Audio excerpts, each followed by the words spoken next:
Bonjour tout le monde. Je me lance pour une toute première sur YouTube pour vous parler un petit peu de mon parcours, de mes essais bébés surtout. Parce que oui, je suis en essai bébé depuis maintenant 5 ans. Bon, le téléphone c'est un petit peu flou, je sais pas pourquoi il veut pas trop. Bon, c'est pas grave, hein. Dans tous les cas, je vais lire. Je vais vous raconter un petit peu mon histoire. Ça va être très rapide. J'ai pas envie que ce soit des vidéos très longues. En tout cas, sachez que je ne montre pas mon visage tout simplement parce que ça fait 5 ans que je suis en essai bébé. Ça fait 5 ans que ma famille me demande pourquoi je n'ai pas d'enfant. Je leur dis que je n'en ai pas envie alors que je suis tout simplement en parcours PMA depuis maintenant des années. Donc vous comprendrez le fait que je ne veuille pas montrer ma tête. Veuillez m'excuser, mais voilà, c'est comme ça. Voilà. Donc j'ai envie de vivre ça avec d'autres personnes, je pense, voilà, pour pouvoir en parler en commentaire, en discuter, avoir des avis,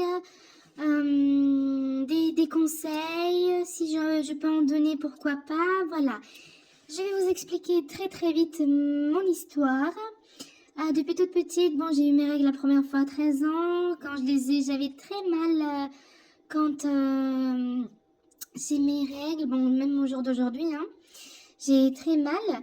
Euh, euh, un jour, je me suis mariée, j'ai voulu avoir des enfants. Quand je me suis mariée, comme par hasard, 6 mois après, je n'ai plus eu mes règles. Je ne sais pas pourquoi. Donc, je pensais être enceinte et tout ça, donc j'étais très contente. Je faisais des tests, des prises de sang sans rien. 6 mois après, j'ai commencé à avoir des douleurs impossibles à vivre. Donc, j'ai consulté un gynécologue qui m'a dit que j'avais le SOPK, de multiples follicules, qui n'arrivent pas à maturation, hein. Donc, je pense que au jour d'aujourd'hui, ça se connaît beaucoup mieux ce qui est le SOPK. Donc, c'est très très bien. Voilà, je vais vous raconter. J'ai commencé à aller à une PMA près de chez moi. On a fait une PMA de seulement 3 mois. Puis à cause du stress, j'ai commencé à avoir de la tension.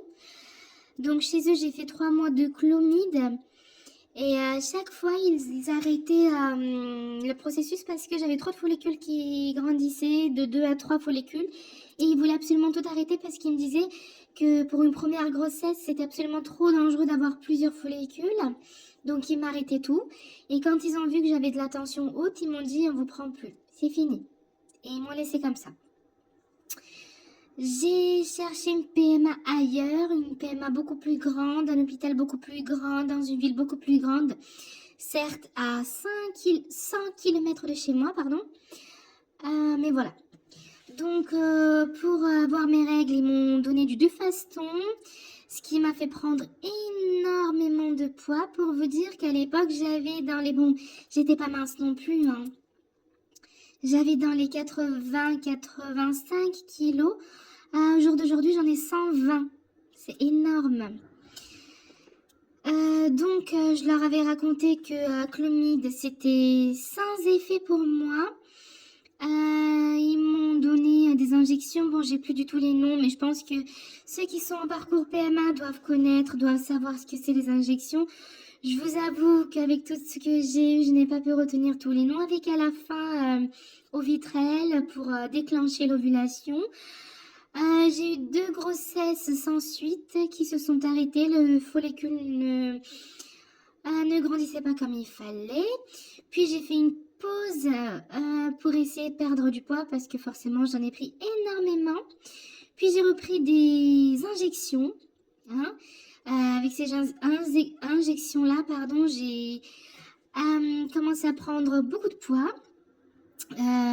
J'ai commencé à avoir beaucoup de douleurs au niveau des piqûres. Le moral à zéro. Je me suis dit, bon, ça fait des années que je me pique, sans résultat, sans rien, prise de poids. Ça va pas, ça va pas. Donc je leur ai demandé de faire une pause. À eux, j'ai demandé une pause.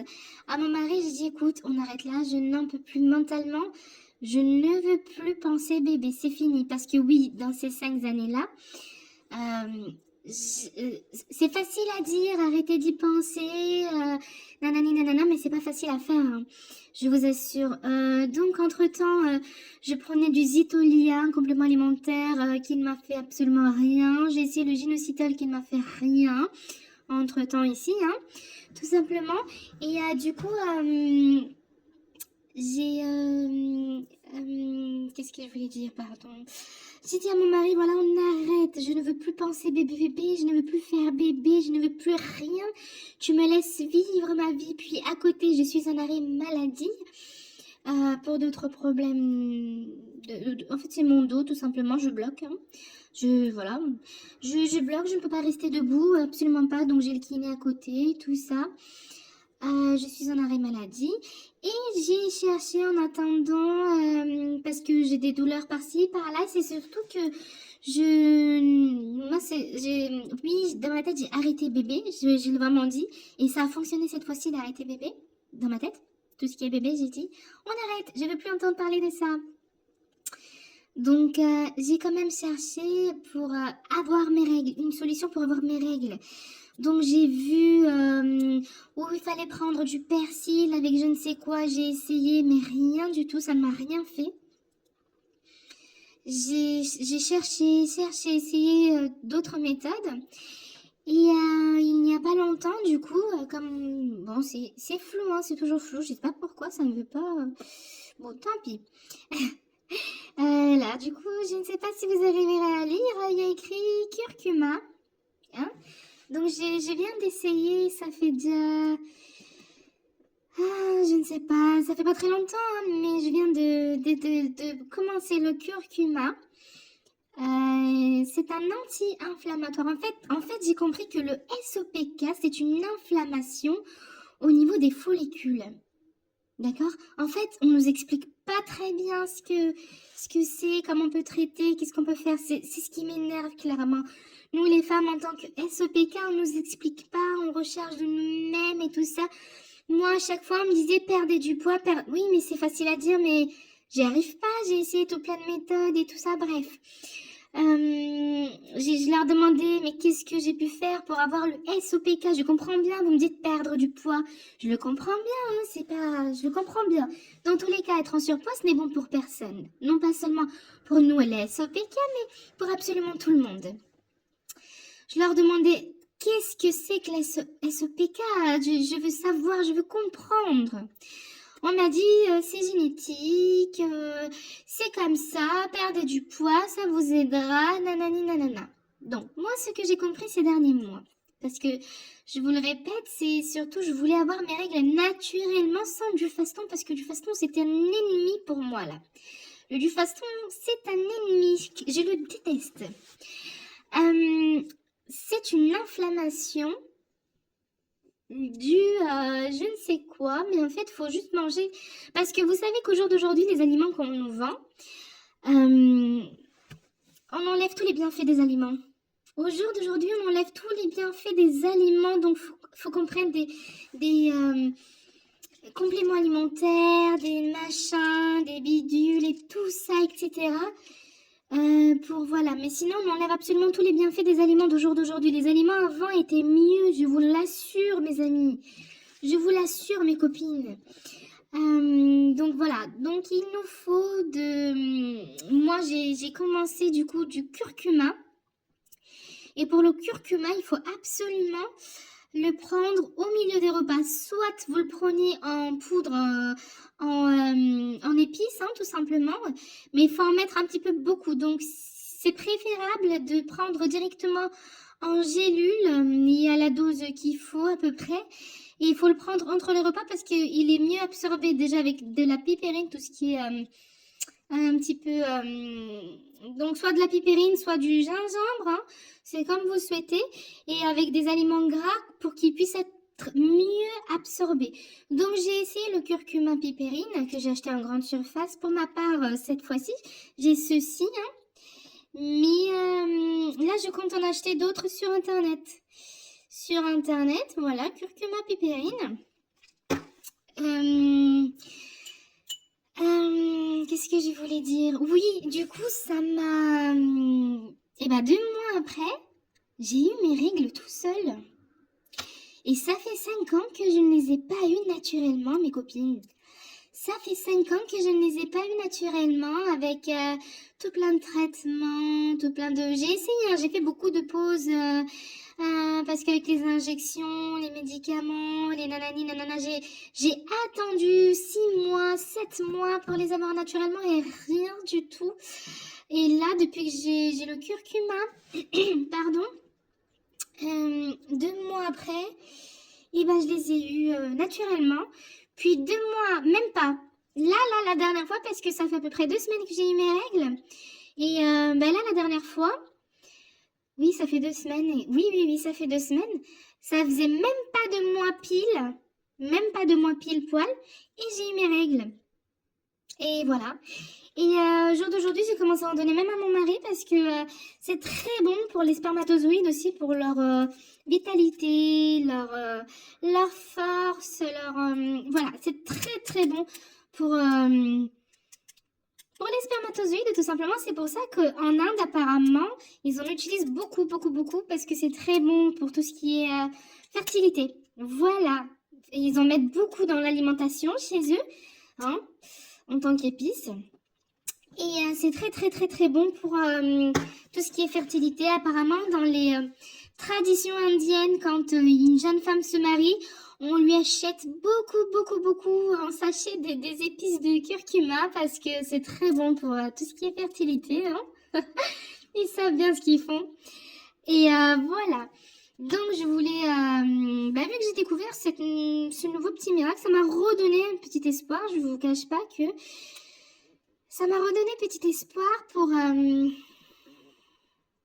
Alors, je ne dirais pas essayer tout de suite. Déjà, mon but, c'est de voir avec mes règles si elles vont continuer de venir bien comme ça, comme il faut, avec le curcuma.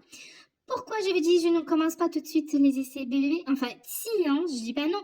Mais je prends des traitements pour mon dos. Des traitements tels que kétoprophène et tout ça. Et c'est assez...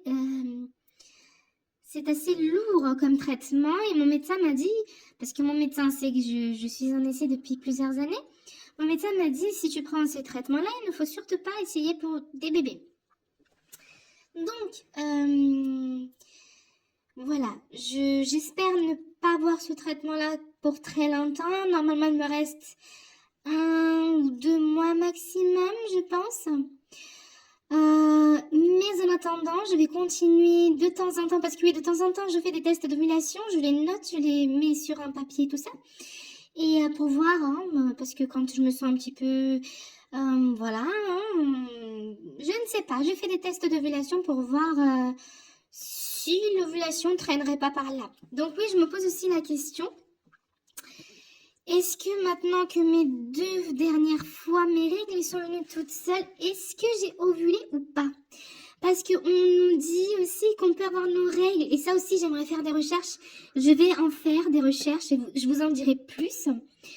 Du coup, ce que j'ai compris, c'est que le SOPK, c'est une inflammation. Et ce qu'il faut faire, c'est prendre quelque chose pour cette inflammation, pour une anti-inflammation. C'est comme pareil en fait. C'est comme quand on a mal au dos, on prend des anti-inflammatoires.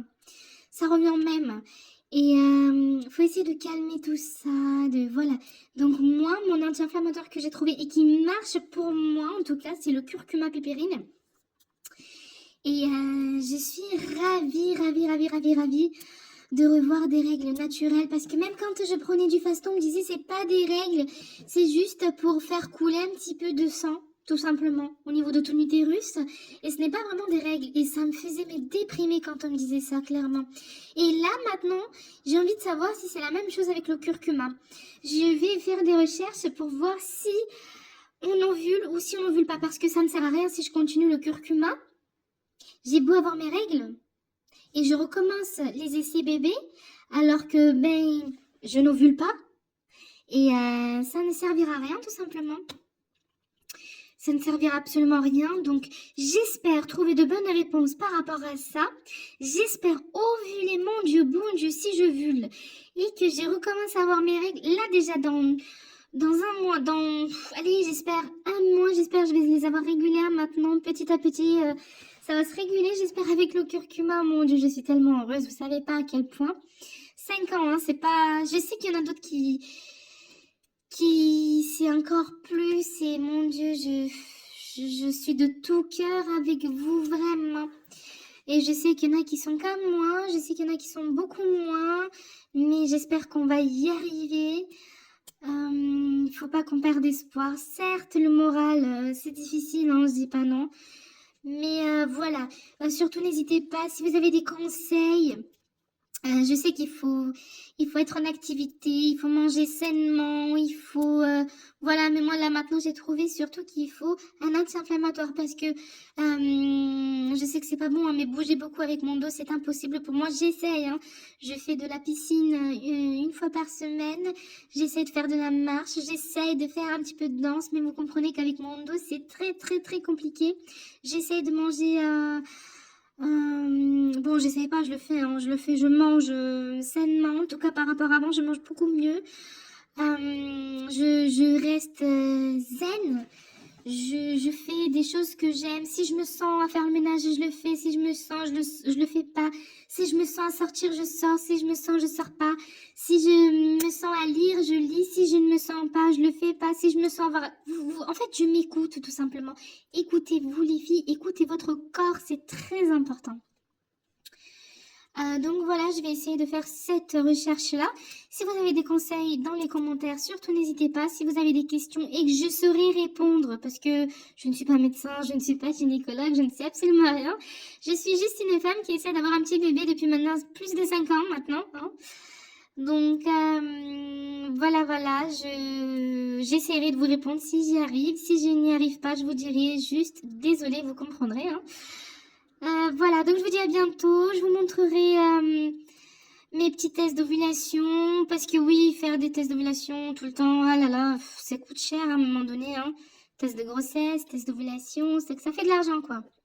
Donc voilà, je vous dis à bientôt mes copines. Et j'espère qu'on va y arriver. Ne baissons pas les bras. Allez, bisous bisous.